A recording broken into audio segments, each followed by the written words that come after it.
요한복음 2장부터 20장이 요한복음의 본론에 해당합니다. 이 본론에서는 성취라고 하는 주제가 중요하게 나타나고 있습니다. 어제 말씀드린 것처럼 1장 끝절이죠. 51절은 일종의 예고편이라 그랬어요. 다시 말씀드리면 너희는 하늘이 열리고 하나님의 천사들이 인자 위에 오르락내리락 하는 것을 보게 될 것이다 라는 말씀이 예고편이라고 그랬죠. 그 말씀이 본론에서 전개되는 더 큰 일, 그 더 큰 일이 이제 이 본론에서 예고하신 대로 성취되는 것을 보여주십니다. 다시 말해서 예수님께서 1장 51절이 담고 있는 그 창세기의 그 야곱으로 대표되는 혈통적인 언약 백성 유대인들이죠. 이 야곱으로 대표되는 유대인들을 이제는 인자로 대표되는 참 이스라엘로 대체하시는 그 이야기가 이제 성취되는 것을 보여준다는 것입니다. 그래서 가령 오늘 우리가 읽은 2장부터 4장까지는 예수님이 누구신가? 예수님은 유대교를 대체하고 성취하시는 분이다라는 것을 말씀해 주고 있는 거예요. 그리고 5장에 가면은 유대교의 대표적인 명절들이 있죠. 먼저 안식일을 예수님이 성취하는 분으로 5장에서 말씀하고 6장에서는 유월절을 완성하는 분으로 예수님을 말씀하고 7장부터 9장까지는 초막절을 완성하시는 분으로 예수님을 소개합니다. 그러니까 이 2장부터 9장까지는 예수님은 유대교를 대체하고 성취하시는 분이다. 그래서 그 유대교의 대표적인 절기들 안식일을 유월절, 초막절을 완성하는 분이 바로 예수님이시다라는 것을 소개하고 있어요. 여기에서 강조점은 이겁니다. 인자이신 예수님께서는 옛 야곱이 대표하는 혈통적 언약 백성으로서의 유대인의 역사를 이제 종결하신다. 율법의 요구를 완성하시고 능가하시고 대체하심으로써 이제 새로운 참 이스라엘의 역사를 시작하시는 분이 바로 인자이신 예수 그리스도이시다. 이 점을 사도 요한은 강조하고 있는 거예요. 그래서 가령 앞서 본 것처럼 나다나엘과 같이 예수님에게 신앙 고백하는 사람들이야말로 진정한 이스라엘, 참 이스라엘이다. 이것을 말씀하고 있는 것이죠.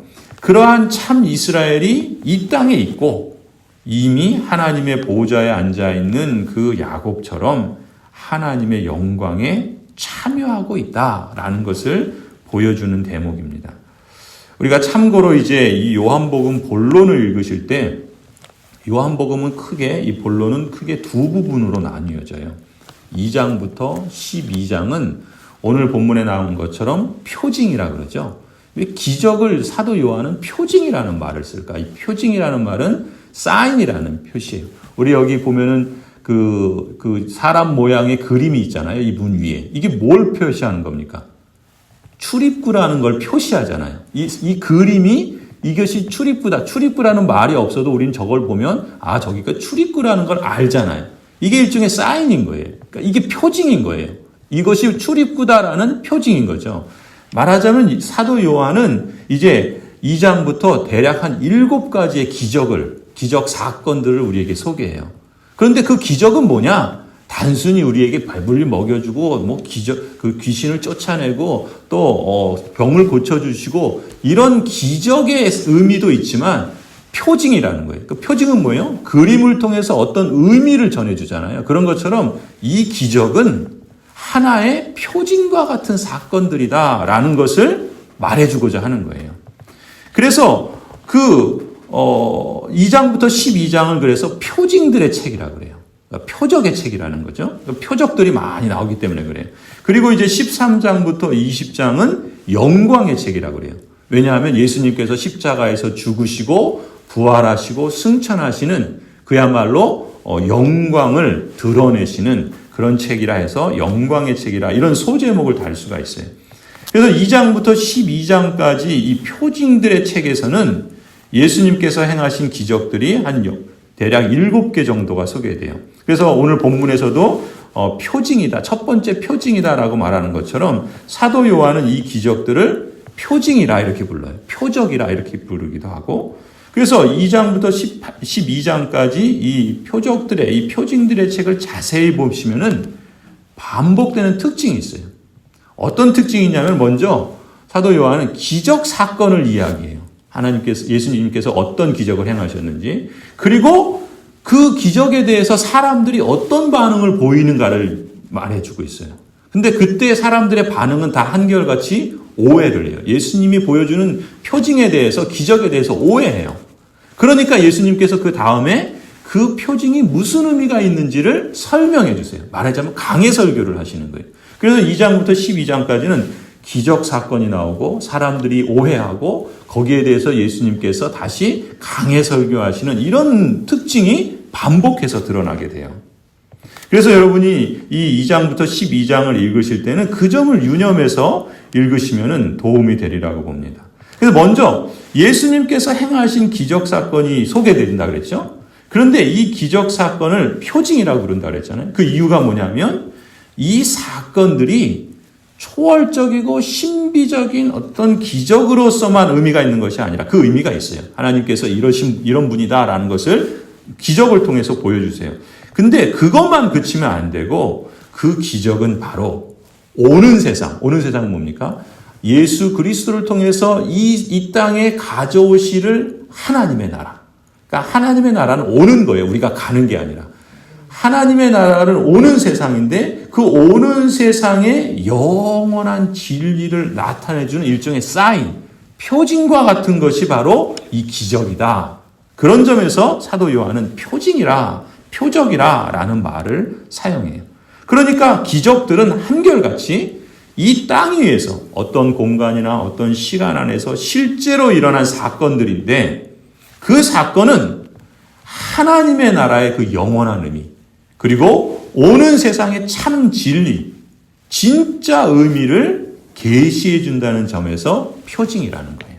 사인이라는 것이죠. 그래서 우리가 이 기적 사건을 읽을 때 중요한 점은요, 그 기적 자체도 중요하지만 그 기적들이 보여주고 나타내고자 하는 그 영원한 세계, 그 참 진리가 무엇인지를 간파하는 게 중요해요. 그래도 친절하게 예수님께서 그것을 설명해 주시죠. 그래서 기적 사건을 먼저 사도 요한은 소개하고요. 그 다음에 근데 기적 사건이 일어났는데 그것을 경험한 사람들, 그 당시의 유대인들은 어떤 반응을 보이는가? 이 사람들은 이 기적이 갖는 표징의 성격을 이해하지를 못해요. 그것을 간파하지 못해요. 왜냐하면 사람들은 이 세상에 속해 있기 때문에 그래요. 이 세상에 갇혀 있는 거예요. 그래서 이 사인들이 나타내고자 하는 진리, 참 의미를 깨닫지 못해요. 그래서 항상 이 세상의 관점, 이 세상의 물질적인 가치관, 여기에 사로잡혀서 기적을 보고 기적을 그런 식으로만 받아들여요. 그러니까 늘 오해가 생겨요. 그래서 기적 사건 뒤에는 사람들이 오해하는 이야기들이 이제 전개가 됩니다. 그리고 나서 이제 예수님께서는 이런 사람들의 오해를 바로잡아 주시고 새로운 세계로 변화되도록 해설해 주시는 설교들을 하신다 볼 수 있어요. 그래서 예수님이 베푸신 이 기적들이 열어주는 진정한 의미, 곧 오는 세상으로서 영원한 세계와 그 하나님 나라의 참 진리를 간파할 수 있도록 예수님께서 길게 강해 설교를 하세요. 이런 식의 특징적인 구조, 말하자면 기적 사건이 나오고 사람들의 오해가 있고 예수님의 강해 설교가 이어지는 이런 특징적인 구조가 2장에서 12장까지 이 표적들의 책에 반복되어 나오는데 이 점을 주목해서 읽어보시기를 바랍니다. 오늘 본문이 이제 요한복음 2장이잖아요. 그러니까 예수님이 행하신 첫 번째 표징이에요. 가나 혼인잔치가 열렸는데, 가나라는 지역에서, 가나 성에서 혼인잔치가 열렸는데 예수님께서 물을 포도주로 바꾸시는 그런 기적을 행하신 거예요. 그런데 이 기적 사건을 사도 요한은 첫 번째 표징이다. 그러니까 표적의 성격을 갖고 있는 첫 번째 기적이다. 이렇게 말하는 거예요. 어떤 점에서요? 그러니까 앞서 말씀드린 것처럼 2장부터 4장까지는 예수님이 누구신가? 예수님은 유대교를 완성하시고 유대교의 율법을 성취하시고 이제 새로운 언약 백성을 낳는 과거의 그 혈통적 언약 백성들을 참 이스라엘, 하나님의 백성으로 대체하시는 분이다. 이걸 보여주는 것이 바로 이 첫 번째 표징의 의미라고 할 수 있어요. 우리가 가나 혼인잔치라고 그러잖아요. 이 가나 혼인잔치가 바로 유대교를 상징하는 거예요. 어떤 점에서 그러냐면 당시의 혈통적인 언약 백성으로서 유대인들은요, 포로 이후에 메시아 사상을 갖는다 그랬잖아요. 그 메시아, 다윗에게 약속하신 하나님의 나라가 포로로 인해서 다윗 왕조는 끊어졌단 말이죠. 그러면 그 하나님의 약속은 어떻게 되느냐? 하나님의 약속은 영원한데, 그렇다면 그 하나님의 약속은 이제 장래에 다윗 왕조의 씨를 통해서 하나님께서 그 왕조를 다시금 일으키시고, 그래서 경제적으로 풍요하고 정치적으로 자유를 주고 그리고 사회 정의가 실현되는 그런 나라를 이루어 주실 것이다. 이런 메시아 사상을 가졌다고 그랬잖아요.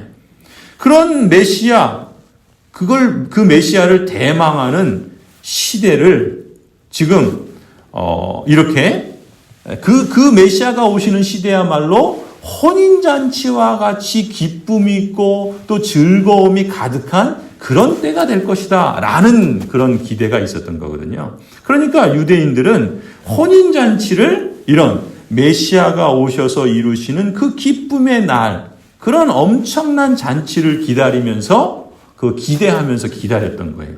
그게 가나 혼인잔치예요, 말하자면. 이게 유대교죠. 그런데 유대인들이 기다리던 이 메시아 잔치가 어떻게 됩니까? 포도주가 떨어짐으로 인해서 끝났다는 거예요. 포도주는 뭐예요? 기쁨과 흥을 돋궈주는 건데, 그런데 그게 끝났다는 건 뭐예요? 이제 더 이상 흥은 깨져버렸다는 거예요. 거기에 생명력이 없다라는 거예요. 유대교가 바로 그와 같다라는 거예요. 그러니까 유대인들이 기다리던 그런 메시아 잔치는 말하자면 물질적인 거예요. 정치적으로 자유를 주고 경제적으로 풍요를 주고 또 이런 물질적인 것인데 결국 그것은 동이 난다라는 거예요. 그걸 지금 말씀하고 있는 거죠. 그런데 하나님의 아들이신 예수 그리스도께서 인자로 이 땅에 오셔서 뭘 하십니까? 새 포도주를 만드시는 거예요. 새 포도주를, 그것도 가장 좋은 포도주. 뭐라 그럽니까? 보통 상식적으로는 그러니까 좋은 포도주 주고 사람들 취하면 이제 나쁜 포도주 주는 게 상식인데 예수님 뭐라 그래요? 지금 그 주인도 놀랄 정도로 가장 좋은 포도주를 만들어서 주신다는 거예요. 이게 뭐예요? 이전보다 더 좋은 포도주를 주시는 거예요. 유대교의 이제 역사는 끝나고 이 땅에 다시 생명력을 부어하시고 그 생명력보다 더 좋은 그런 포도주로 만들어주시는 그런 시대를 열어주신다는 그런 의미예요. 그러니까 예수님은 새 포도주를, 그것도 가장 좋은 포도주를 선사하시는 분이신 거죠. 그래서 예수님을 통해서 메시아 시대를 열어가시고 이 메시아, 진정한 메시아가 오심으로 진정한 혼인잔치의 시대를 여시는 분이다라는 것을 이 사건, 이 기적을 통해서 이 의미를 보여주는 거예요. 그래서 표징인 거예요. 이 표적으로 보여주는 이 사건이 바로 혼인잔치에서 물을 포도주로 바꾸신 기적, 이것이 첫 번째 표징인 것이죠. 이걸 통해서 말씀하시는 게 뭡니까? 예수님이야말로 혈통적 언약 백성인 유대교를 인자이신 예수 그리스도를 믿고 신앙 고백하는 이들을 새로운 언약 백성, 참 이스라엘로 대체하시는 새 역사를 열어주시고 구원의 성취를 이루어 주시는 분이다. 사도 요한은 이것을 우리에게 일러주고 있는 것이죠. 그런데 여러분 3절을 보세요. 3절에 포도주가 떨어졌다는 말을 예수님이 듣죠. 그때 예수님 뭐라 그러십니까? 4절에 그것이 나와 당신에게 무슨 상관이 있습니까? 이렇게 도리어 물으세요. 그러시면서 아직도 내 때가 오지 않았습니다. 라고 대답하세요. 사실 예수님께서 이렇게 말씀하시는 것을 주위 사람들이 아마 들었다면 좀 당혹스러울 거예요. 어머니가 지금 이런 말을 하는데 그게 나와 무슨 상관이 있습니까? 라고 그냥 문자 그대로 이해하면 이게 얼마나 쌀쌀맞습니까? 그잖아요. 자식이 어머니에게 어떻게 이렇게 쌀쌀맞게 행동을, 이런 식으로 이해하면 안 되는 거예요. 그게 바로 그 1장 11절에서 하나님께서 그 말씀이 이 땅에 왔는데, 자기 백성에게 왔는데 그 자기 백성을 오히려 그를 믿지 않고 받아들이지 않았던 그런 모습인 거예요. 이게 말하자면 세상의 안목인 것이죠. 그런 식으로 이해할 것이 아니라 여기서 뭘 말하시냐면은 예수님은 하나님의 뜻대로 하나님의 주권적인 뜻을 따라 행하신다는 것을 보여주는 거예요. 이 점에서 우리가 여러분 주목하실 건요. 모든 일의 주도권은 하나님께 있습니다. 그걸 인정하는 게 제자의 도리예요. 예수님을 믿고 따르는 사람의 신앙의 핵심입니다. 모든 것을 주관하시는 분은 하나님께 있다. 무슨 얘기입니까? 이것이 우리에게 얼마나 은혜로운 것입니까? 하나님은요, 모든 것을 계획하십니다. 그걸 작정이라고 해요. 그 작정하신 것을 하나님은 성취하시는 때가 있어요. 여기서 지금 3절에 말하는 때라는 말이 카이로스라는 말이에요. 이건 무슨 얘기냐면 우리가 흔히 말하는 지금 2022년 1월 6일 이게 그냥 때잖아요. 그런 시간적인 의미에서의 때가 아니라 하나님께서 작정하셔서 계획하신 것을 성취하시는 때, 그것을 카이로스라고 말해요. 그러니까 하나님의 때가 있다는 거예요. 어떻게 해요? 하나님이 주권적으로 하나님의 뜻을 따라서 하나님의 때에 맞게 하나님은 주권적으로 행하시는 거예요. 그것을 우리는 받아들이고 그 하나님을 인정하는 것이야말로 제자의 도리인데, 여러분 생각해 보세요. 우리가 지금 이곳에서 예배하고 하나님을 믿고 신앙 고백하며 그렇게 나아가며 살아갈 수 있다는 것은 이미 창세전에 하나님께서 우리를 구원하시기로 예정하신 것을 성취하신 결과라는 거예요. 하나님은 이렇게 작정하시고 우리 한 사람도, 여러분 이 세상에 뭐 60만, 70만, 60억, 70억이 있다 그러면은 그 중에 1이잖아요. 그리고 어떻게 보면 모래 아래 한 알의 모래와 같은 그런 존재잖아요. 근데 이 우주를 생각해 보세요. 이 우주를 지으신 그 무한한 우주 속에 나라는 존재가 그야말로 얼마나 미미합니까? 먼지보다, 찌끌보다 작은 존재잖아요. 그런데 하나님은 나 한 사람을 그렇게 미미한 존재를 영원 창세전에 구원하시기로 작정하신 거예요. 그래서 그 예정하심을 이루신 거예요.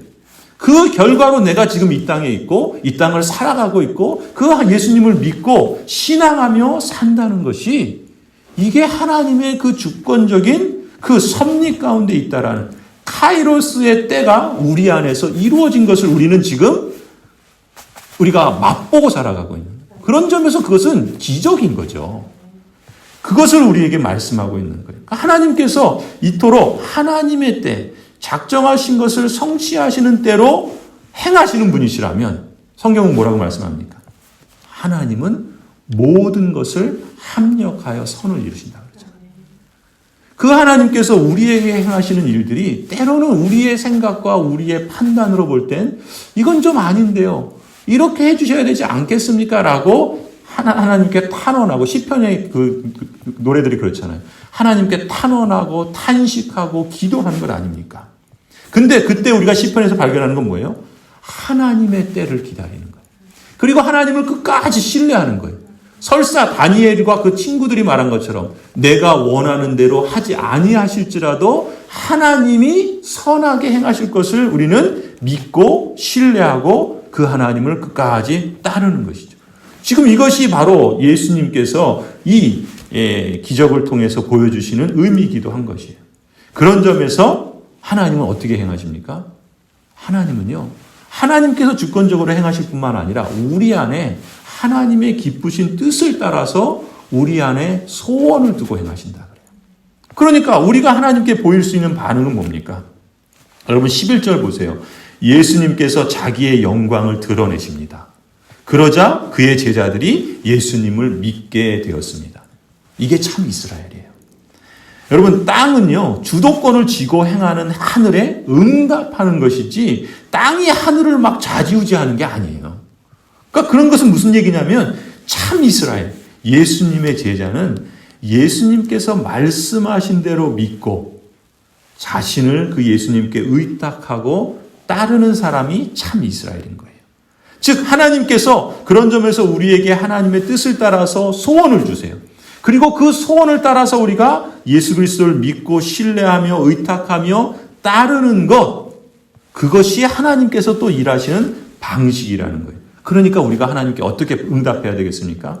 우리는 하나님의 그 놀라우신 섭리를 따라서 우리에게 행하신 그 기적의 의미들을 우리가 인식하고 하나님의 우리를 보시는 그 정체성, 그리고 우리에게 부여하신 그 사명을 따라서 책임 있게 응답하는 삶을 사는 것이죠. 말하자면 성실하게 또 신실하게 하나님 앞에서나 사람 앞에서 그렇게 책임 있게 응답하는 삶, 이것이야말로 참 이스라엘인 예수 그리스도의 제자들이라고 말할 수 있어요. 사실 이것이 바로 성장의 길입니다. 우리가 영적으로 성장한다는 것은 바로 이러한 응답하는 삶을 통해서 이루어지는 줄 믿습니다. 성도 여러분, 주님의 말씀을 믿고 또 자신을 의탁하고 그 의탁하는 정도가 점점 더 넓어지고 높아지고 깊어져야 되겠죠. 그것을 또 행동하면서 따를 때 오늘 이 가나 혼인잔치의 기적처럼 그 예수님의 말씀의 능력을 실감하는 복을 주실 줄 믿습니다. 그뿐만이 아니라 하나님의 나라 오는 세상의 참 진리를 간파하게 되고 영적으로도 성장하는 기회를 얻게 되는 줄 믿습니다. 이 은혜가 또 이 실감이 저와 여러분에게 우리 모든 성도들에게 충만하여 하나님을 영화롭게 하는 우리 교회가 되기를 간절히 축원합니다.